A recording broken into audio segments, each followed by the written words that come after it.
Tokoh-tokoh Melayu yang banyak memberi sumbangan kepada Kuala Lumpur suatu ketika dahulu perlu diperkenalkan kembali untuk warga kota, khususnya anak muda, untuk mengenali siapa mereka. Pada masa kini, pengetahuan tentang tokoh-tokoh kemerdekaan Melayu dahulu semakin dilupakan oleh masyarakat sekarang, terutamanya generasi muda. Dan itu adalah satu hal yang boleh menjejaskan imej tanah Melayu. Kita sebagai masyarakat Melayu haruslah mengingatkan mereka tentang tokoh yang telah memperjuangkan demi keharmonian dan ketenteraman negara kita. Saya akan menceritakan tentang tokoh kegemaran saya, iaitu Tunku Abdul Rahman Putra Al-Haj.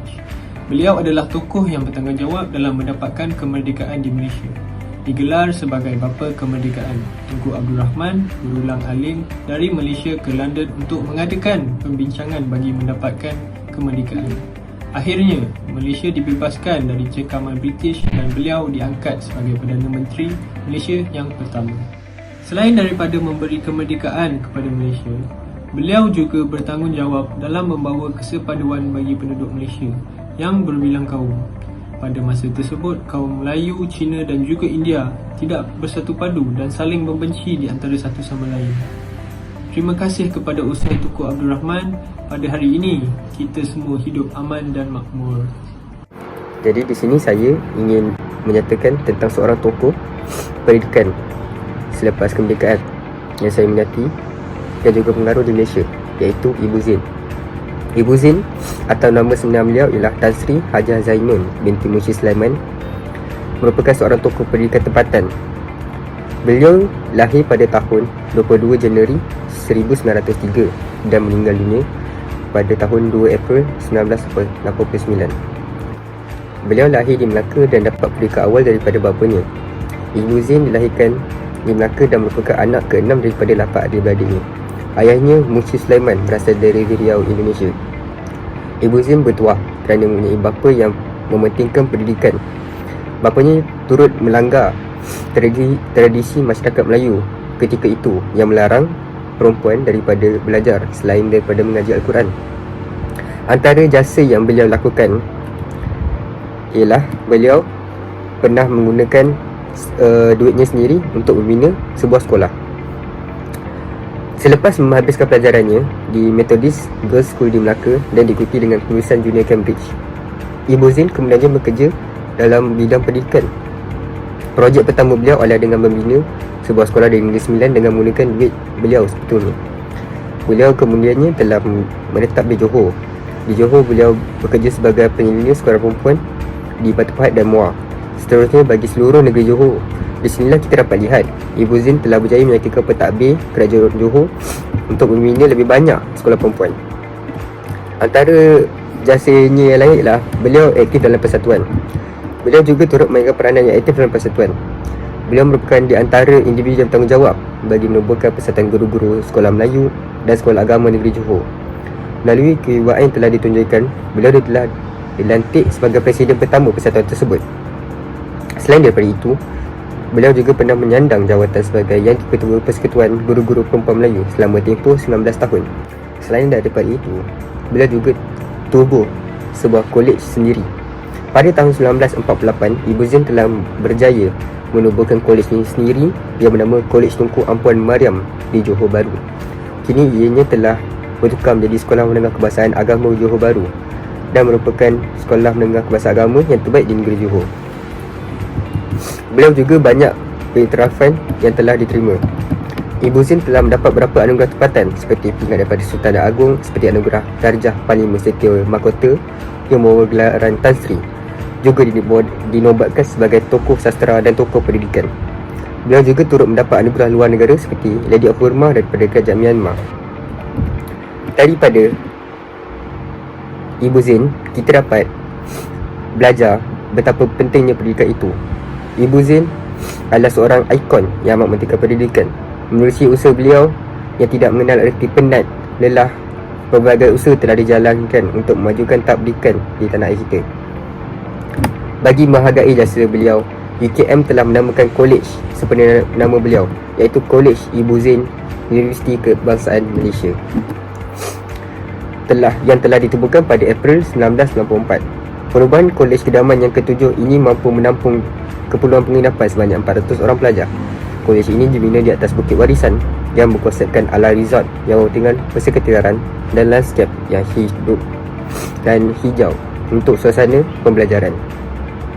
I kata semoga usaha Muni sepanjang hayat beliau mendapat pahala amal jariah. Akan menceritakan tentang tokoh Melayu yang saya sangat kagumi dan hormati sehingga hari ini, iaitu Tun Dr. Mahathir Mohamad. Beliau merupakan seorang anak kelahiran Alor, Kedah yang dilahirkan pada tahun 1925. Walaupun usia beliau telah mencapai 97 pada tahun ini, beliau masih kuat untuk menjalankan rutin kehidupan seharian beliau. Jadi apa yang saya sangat kagumi tentang Tun Dr. Mahathir Mohamad ialah beliau berjaya mencipta sejarah menjadi Perdana Menteri yang keempat dan yang ketujuh buat negara Malaysia. Selain itu juga, Tun Dr. Mahathir Mohamad berjaya mencetuskan idea untuk membina lapangan terbang antarabangsa Kuala Lumpur yang disiapkan sepenuhnya pada tahun 1998. Lapangan terbang antarabangsa Kuala Lumpur kini merupakan sebuah lapangan terbang antarabangsa yang bertaraf 5 bintang dan juga merupakan sesuatu yang boleh dibanggakan di mata dunia. Ketika zaman pemerintahan Tun Dr. Mahathir, Malaysia telah berubah daripada sebuah negara pertanian kepada negara perindustrian moden. Beliau melancarkan kempen bersih, cekap dan amanah dalam usaha mengurangkan rasuah, meningkatkan kecekapan dan memupuk kepercayaan dalam perkhidmatan awam.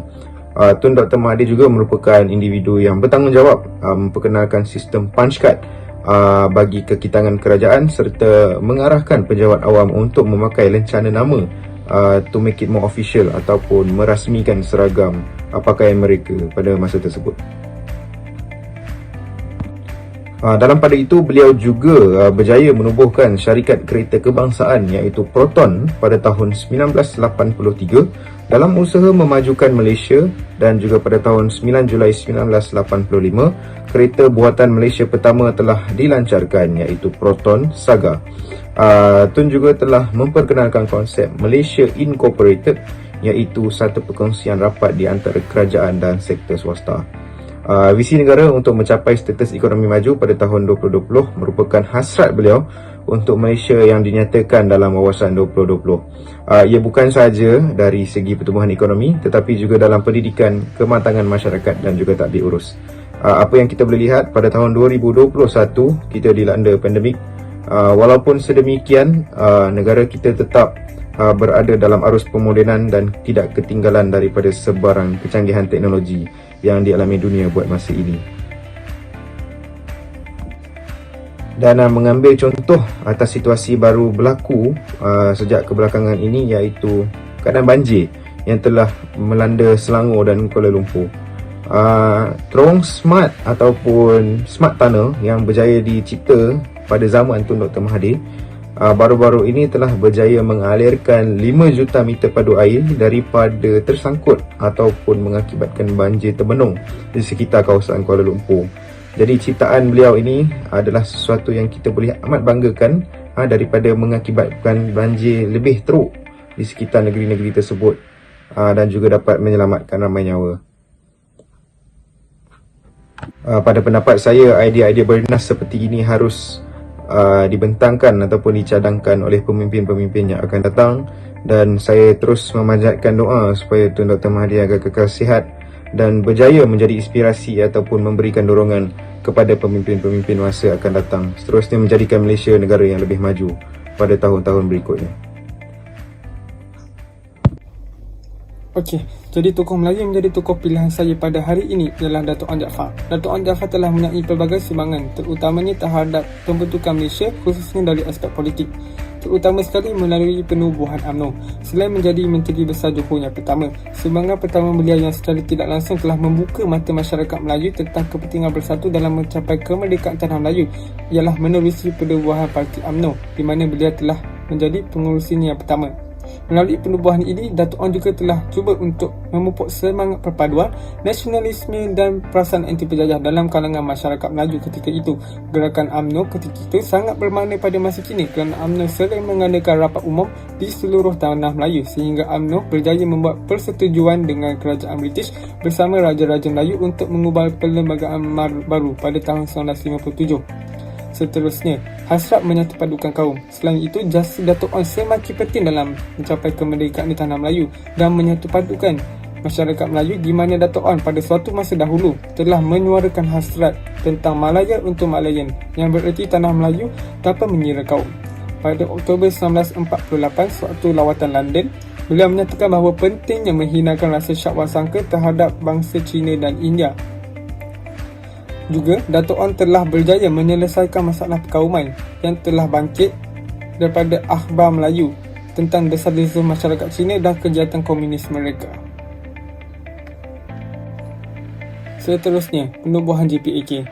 Pertemuan dengan pemimpin pelbagai kaum pada tahun 1948 dan 1949 telah membentuk sebuah jawatan kuasa berhubungan antara kaum yang bertujuan untuk menyatu padukan semua kaum dan mengelakkan kekacauan yang disebabkan oleh komunis. Selepas itu, Dato' On juga telah mencadangkan supaya keahlian UMNO dibukakan kepada bukan Melayu, tetapi usulnya ditentang keras oleh masyarakat Melayu. Kesan daripada itu, Dato' On telah meletakkan jawatannya sebagai WDP UMNO kerana beliau tetap dengan pendiriannya untuk menubuhkan parti yang menyatukan semua kaum. IMP dan PKM. Perjuangan Dato' On diteruskan dengan penubuhan parti baru iaitu Parti IMP pada tahun 1950 untuk menyatupadukan seluruh kaum di tanah Melayu.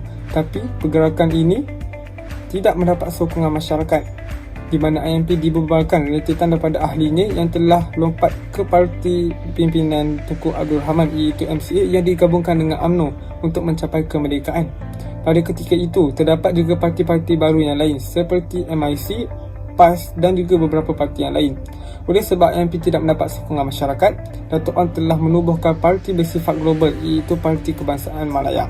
Akhir sekali, Dato' On telah menyertai 3 pilihan raya iaitu pada tahun 1955, 1957 dan pada tahun 1959, di mana satu-satunya kemenangan dan kemenangan beliau yang terakhir ialah pada pilihan raya 1959 yang menyebabkan Dato' On semakin aktif berkempen memperjuangkan soal kerakyatan, hak keistimewaan orang Melayu, pendidikan, ekonomi dan tanah simpanan orang Melayu. Jika dikenangkan semula kembali perjuangan tanah air, sudah pasti timbul kesedaran dalam diri kita masing-masing tentang kepeditan hidup yang mereka lalui pada zaman dahulu. Dengan cara ini, elemen kesedaran ini bakal mendorong kita untuk mengenang kembali perjuangan wira-wira bangsa kita ini demi mempertahankan kedaulatan negara kita yang tercinta.